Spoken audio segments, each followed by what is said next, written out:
What does Operation Epic Fury mean for China? Joining us now, we have Nathan Su, investigative reporter for the Epoch Times, and we have the one and only Chris Chappell, host of China Uncensored. Thank you both for joining us. So I want to ask each of you, in what ways do you think the Iran war will impact China? I'll start with Nathan.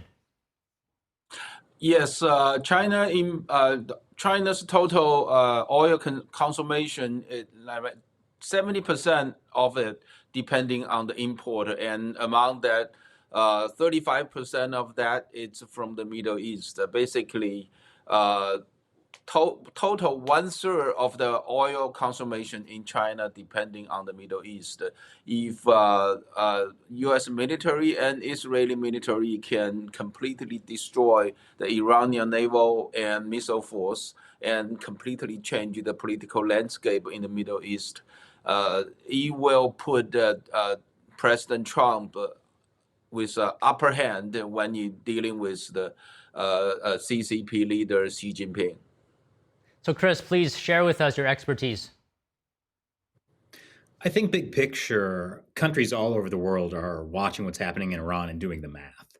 Many countries that had grievances with the United States were looking forward to a multipolar world order where rather than the US being the dominant superpower, there would be all of these different little smaller powers, which was always kind of a lie. It would have always have been China and Russia to a lesser extent, but people are seeing what has happened in Venezuela and now in Iran and are seeing that China is not a reliable partner. Any country that was thinking of China as a potential ally, a country you could cozy up to in place of the United States, are realizing that China will not have your back.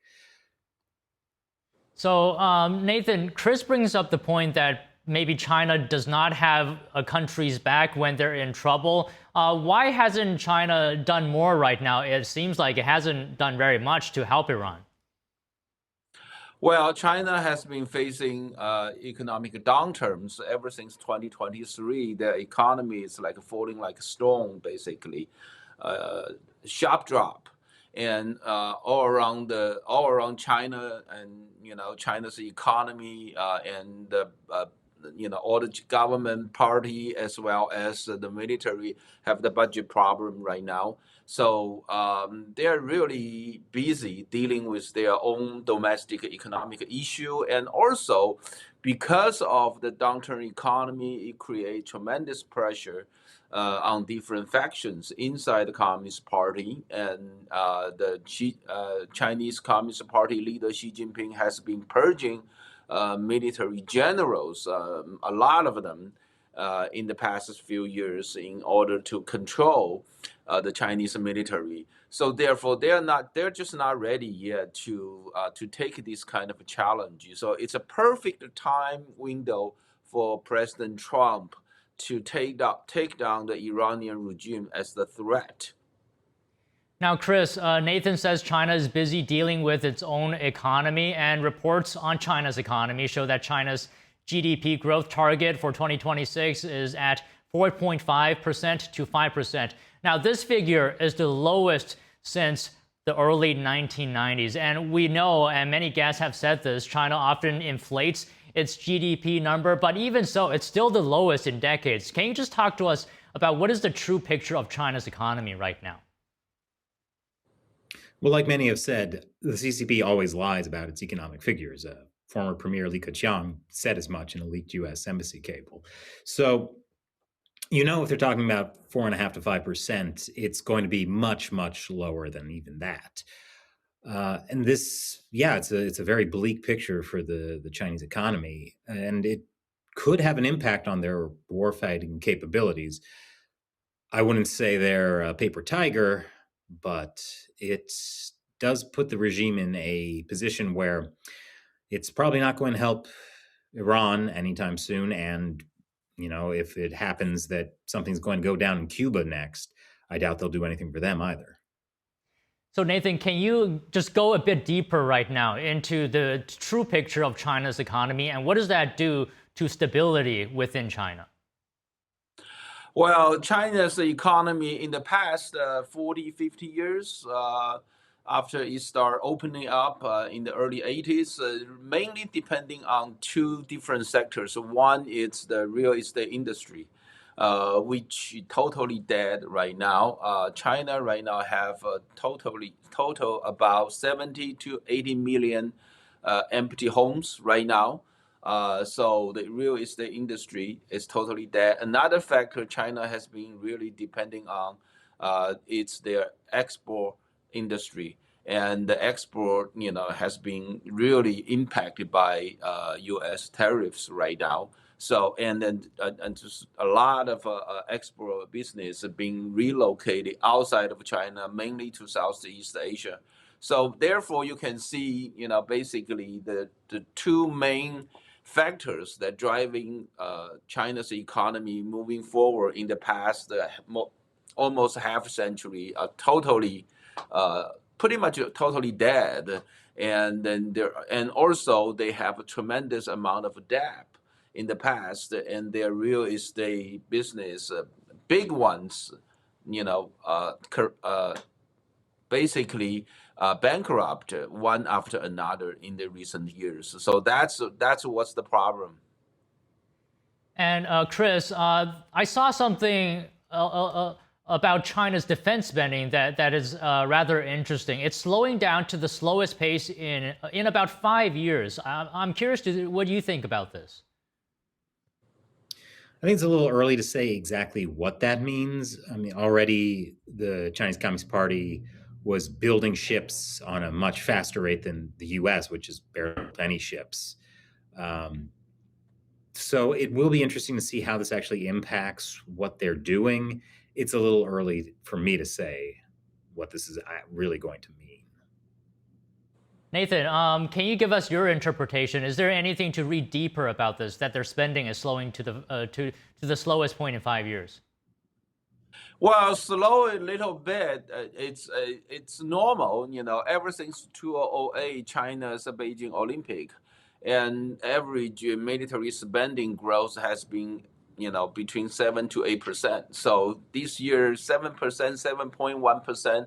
That's kind of a normal. Now, comparing with 2012, which was the year that Xi Jinping took the top leadership of the CCP, the coming fiscal year's Chinese military budget already increased 265%. So that's it's a tremendous growth, and I think, as the China's economy going down right now, we are living in the most dangerous time window. We could have a war that breaks out in Western Pacific in next 5 years. Now, because when the internal social unrest increase, the CCP is going to look for a way to shift internal tension to outside. Now, I would say if the U.S. government is able to make policy to defend the peace in the Western Pacific in the next 5 years, after say from 2026 to 2030, and then after that, then the possibility of having a war in the Western Pacific will start go down, and after 2035, we will have facing a lot less challenge in the Western Pacific, mainly because China's economy in the way going down is just not going to stop, and also China's population aging really fast because their one-child policy since 1980s. So that two factors will put a lot less risk of having a war in the Western Pacific after 2035. Now, Chris, Nathan just laid out the timeline of potential events up to 2035. But some people are saying that China is the forever dominant power in the East for the future, and that there's no stopping it. So the U.S. may as well negotiate and balance power with China. What is your thought on this argument? Well, I think that's an argument is nonsense. I mean, we're especially seeing now the limitations of Chinese communist power, militarily and economically. The idea that we must capitulate and prop up a regime that considers itself at war with the United States is nonsense, especially one that we could very likely find ourselves in a shooting war with. So, Nathan, you're well aware that China wants to become the dominant global power, right? Is it still possible? Is this dream still possible for the CCP without Iran and Venezuela? Well, it's impossible as long as the U.S. government's China policy moving in the right direction. I mean, we are moving in the right direction as long as we are keep that, that the correct direction that we are moving towards to. It's just impossible for China to become continuously rising as a global power. Now, 2001, the U.S. government let China join WTO. From 2001 to 2011, China's GDP grew 5 times. And from 2011 to 2021, it doubled. So basically, in the first 20 years, we allowed China to join WTO. China's economy grew tenfold. It's the Western world that's been helping China become a rising global power. As long as we keep our China policy in the right direction, there is no way, Chinese economic and military power can continuously grow without the technology consumer market as well as investment from the West. All right, Chris, I'd like to give you the final question here. So, can you give us your comments on how you think Trump's planned trip to China in April is going to look like, given the actions with Iran, perhaps Venezuela as well? I'll give you a paraphrasing of something another China analyst, Christopher Balding, said that I think is really accurate. That if you want to understand communist China, you need to watch mafia movies. You got to understand mob bosses. What's going to happen is Trump is going to meet Xi face to face, and he will have under his belt taking down Maduro, taking down Iran, putting the weakness of Chinese military on display for the whole world to see. And they're two mob bosses going head to head, and Trump is showing that he's got the power right now, and Xi Jinping is going to be on the back foot. And President Trump is going to offer Xi Jinping an offer he can't refuse, right? But thank you for speaking with us, both of you today, Chris and Nathan. Thank you so much.